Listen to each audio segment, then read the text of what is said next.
안녕하세요. 오늘 분석해볼 기업은 두산에너빌리티입니다. 이 기업은 발전설비 및 담수설비, 주단 조품, 건설 중장비 및 엔진, 토목과 건축공사 등의 사업을 영위하고 있습니다.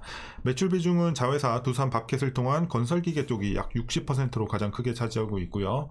월봉으로 차트 보시겠습니다. 이제 과거에 한번 크게 솟았다가 다시 한번 주저앉았고 이후로는 굉장히 좀 지지부진하면서 재미없는 주가 구간이 이어지고 있습니다.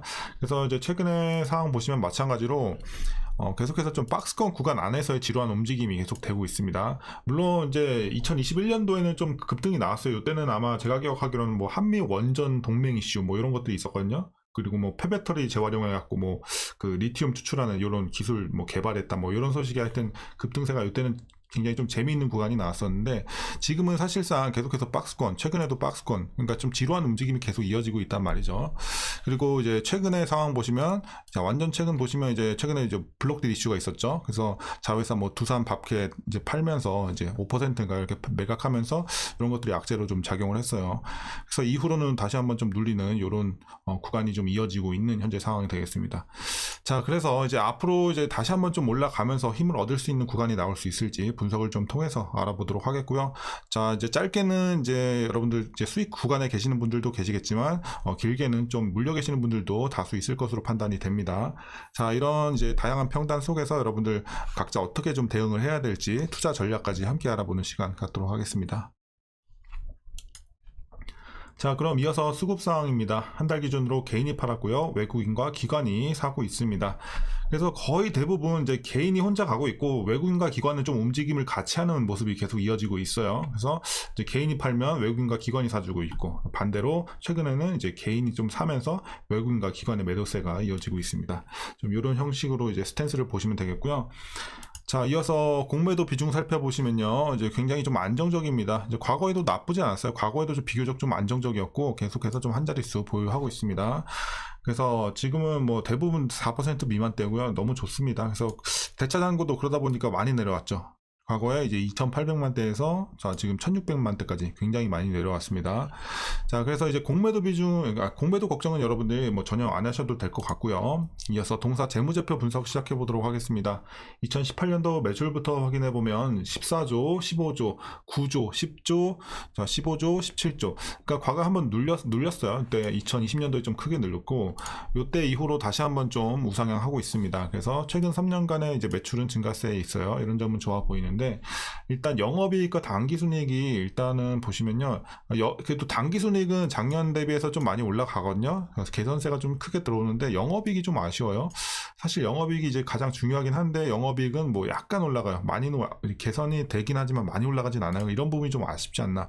그리고 매출도 마찬가지로 그렇게 막 엄청 대폭 는 건 아니고 살짝 늘고, 그리고 내년 이제 추정치도 거의 횡보세, 이런 점이 좀 아쉽게 느껴지고 있습니다. 물론 추정치는 얼마든지 바뀔 수 있는 부분이 있지만 지금 현재 재료로서는 이렇게 좀 추정이 되고 있다는 점 좀 아쉽다고 말씀드릴 수 있겠지만 일단은 그래도 개선된다는 점에서는 좋아 보입니다. 올해. 자, 그리고 부채 비율 보시면요, 과거에 300 굉장히 높았습니다. 300, 250, 160 이때 좀 떨어지네요. 그리고 120. 그래서 최근에 이제 100 초반대까지 좀 내려오면서 그래도 안정세를 보여주고 있습니다. 그래서 부채 비율은 그렇게 뭐 우리가 꼭 우려할 정도는 아니라고 판단이 되고 있고요. 자, ROE 보시면 뭐 순이익 계속 적자가 났으니까 이제 마이너스 기록을 하다가 이때도 괜찮았고 다시 작년에 순이익 마이너스 기록하면서 다시 한번 또 이제 마이너스 11까지 기록을 했습니다. 올해는 한 6.47. 뭐 아직은 조금 더 수익성이 이제 분발할 필요는 있겠어요. 하지만 그래도 과거에 대비해서는 일단은 마이너스를 좀 벗어났다는 거에서 좀 좋아는 보입니다. 하지만 수익성이 아주 좋다라고 말씀드리긴 좀 힘든 수치다, 이렇게 보시면 되겠고 EPS도 마찬가지 흐름으로 보시면 되겠습니다. 자, 그리고 배당금이 좀 없어요. 그게 좀 아쉽다고 판단이 되고 있고, 뭐 실적이 뭐 잘 나오고 있지 않기 때문에 계속해서 적자를 기록을 했었고, 그렇기 때문에 사실 배당을 하는 것도 말이 안 되긴 해요. 근데 어쨌든 배당이 없다는 게 아쉽고 올해도 일단은 배당을 안 할 것으로 기대가 되고 있습니다. 자, 그리고 올해 추정 PER은 23.29배, PBR은 1.45배 나오고 있습니다. 그리고 현재 주가 밸류 상황은 약간 고평가되어 있습니다. 그러니까 많이 비싼 건 아닌데 약간 비싼 구간, 그래서 지금은 싸지 않다 정도로 여러분들 보시면 될 것 같아요. 자, 이어서 동사 관련 이슈 한번 살펴보도록 하겠습니다. 먼저 이제 가장 최근 소식부터 보시면 이제 국내 최대 규모인 8메가와트급 대용량 해상 풍력 모델을 개발한 이 두산 에너빌리티가요 10메가와트급 파생 모델 개발에 본격 착수했습니다.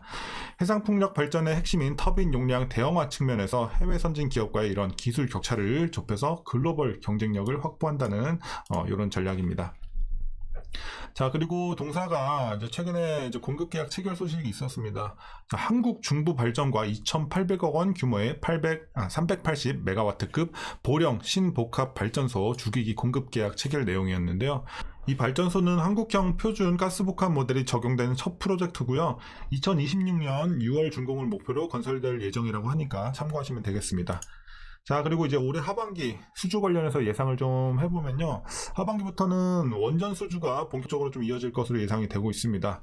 그래서 이제 동사는 미국과 중국의 갈등, 그리고 러시아, 우크라이나 전쟁 등에 따라서 탈러시아, 탈중국 흐름이 나타나고 있는 글로벌 원전 시장에서 수혜를 볼 거라고 예상이 되고 있는 긍정적인 상황이고요.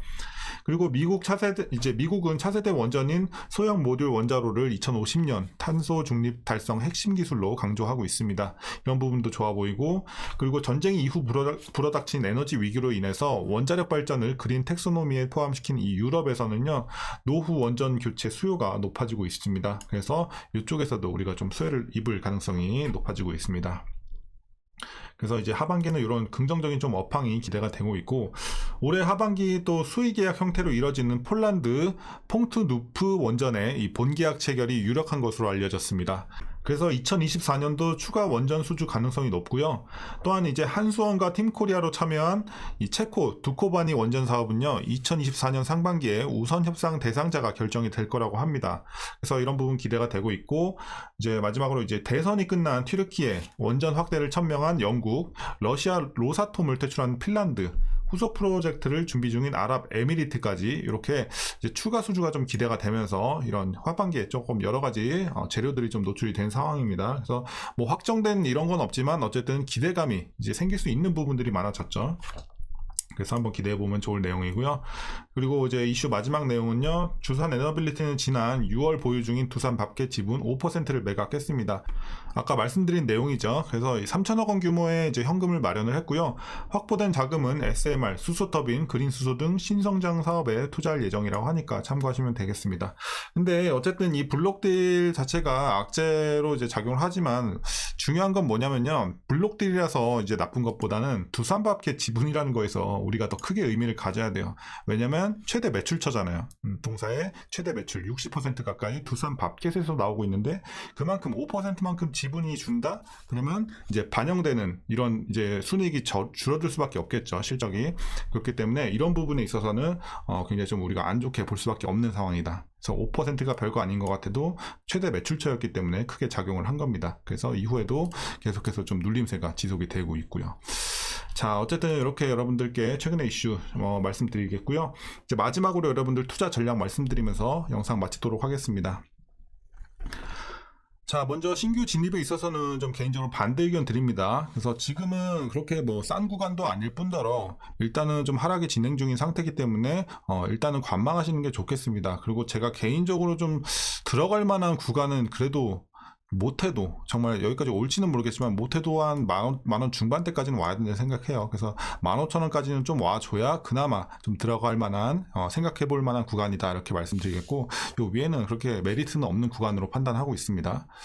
자, 물론 뭐 굉장히 좀 장기적으로 보면 또 들어갈 만한 구간일 수도 있긴 하지만 지금 재료로서는 아쉬운 구간이다 이렇게 판단이 되고 있다고 여러분들께 말씀드리겠고요. 그래서 보유자분들만 대응하시면 좋겠고, 일단은 자, 최근에 들어가셔서 수익이 잘 나고 계신 분들 어디까지 보시냐면요. 자, 지금은 솔직히 많이는 못 드려요. 그러니까 하반기 그래도 재료 자체는 나쁘진 않은데 일단은 최근에 이런 악재 이슈도 있고 해서 일단은 좀 보수적으로 저는 2만원까지만 좀 어깨로 보고 있습니다. 그래서 2만원까지만 좀 안정적으로 볼 수 있는 구간은 2만원까지 이렇게 말씀드리겠고, 만약에 이제 목표 주가는 얼마든지 바뀔 수 있잖아요. 그러니까 하반기 가서 뭐 예를 들어 수주 관련해서 좀 대형 수주 관련, 그리고 뭐 어쩐 제일 좋은 거는 사실 정책적인 이슈죠. 그래서 정책적인 이슈가 좀 크게 들어온다? 그러면은 훨씬 더 목표 주가는 올라갈 수 있겠죠. 하지만 지금 당장에는 많이 못 드린다는 점 이렇게 참고하시면 되겠습니다. 근데 어쨌든 이제 보유자분들도 걱정할 거는 뭐 크게 없어요. 그러니까 최근에 이런 블록들 이슈도 일단은 주가에 좀 대부분 반영이 됐고, 그리고 이제 대부분 반영이 됐고, 이제 최근에 내리는 건 또 이제 증시가 조금 가라앉고 있잖아요. 최근에 이제 증시가 좀 안 좋다 보니까 다시 한번 좀 내려가는 이런 움직임인데, 어쨌든 그래도 지금 뭐 악재들은 좀 반영이 다 됐고, 이제 앞으로는 좀 올라갈 수 있는 이슈들이 좀 더 나올 수 있지 않을까, 저는 이렇게 판단을 하고 있기 때문에 보유자분들 뭐 너무 안 좋게 볼 구간은 이제 지났다, 이렇게 좀 판단이 되고 있습니다. 자, 그래서 이제 보유자분들 이제 2만원까지 한번 노려보시면 좋을 것 같고, 2만원 갔는데 뭐 좋은 이슈가 계속 나오고 있다, 그러면 조금 더 보셔도 되겠죠. 그리고 제가 또 주기적으로 영상 올려드리고 있으니까 그때 또 목표 주가 한 번 더 말씀드릴게요, 향후 이제 영상에서. 자, 그리고 이제 위에서 마지막으로 물리신 분들은 이제 대응 방법은 마찬가지로, 자, 목표 주가 2만원 아래로 평단 맞춰주시면 됩니다. 그래서 뭐 대부분 2만원까지는 충분히 맞출 수 있는 구간으로 판단이 됩니다. 정말 이런데 막 3만원 여기 완전 꼭대기에서 뭐 물리지 않는 이상 사실상 2만원까지 맞추기는 굉장히 수월하죠. 그래서 물리신 분들 2만원 아래로 좀 맞춰주시고, 향후에 주가 올라오면 그때 이제 빠져나올 것인지 고할 것인지 그때 상황에 맞춰서 전략 짜보시면 될 것 같습니다. 자, 그럼 오늘 전략은 여기서 마치도록 하겠습니다. 오늘 영상도 조금이나마 유익하셨다면 구독과 좋아요 한 번씩 부탁드리겠고요. 리프레시 하는 시간 가지셨으면 좋겠습니다. 오늘도 이렇게 찾아와 주셔서 감사합니다.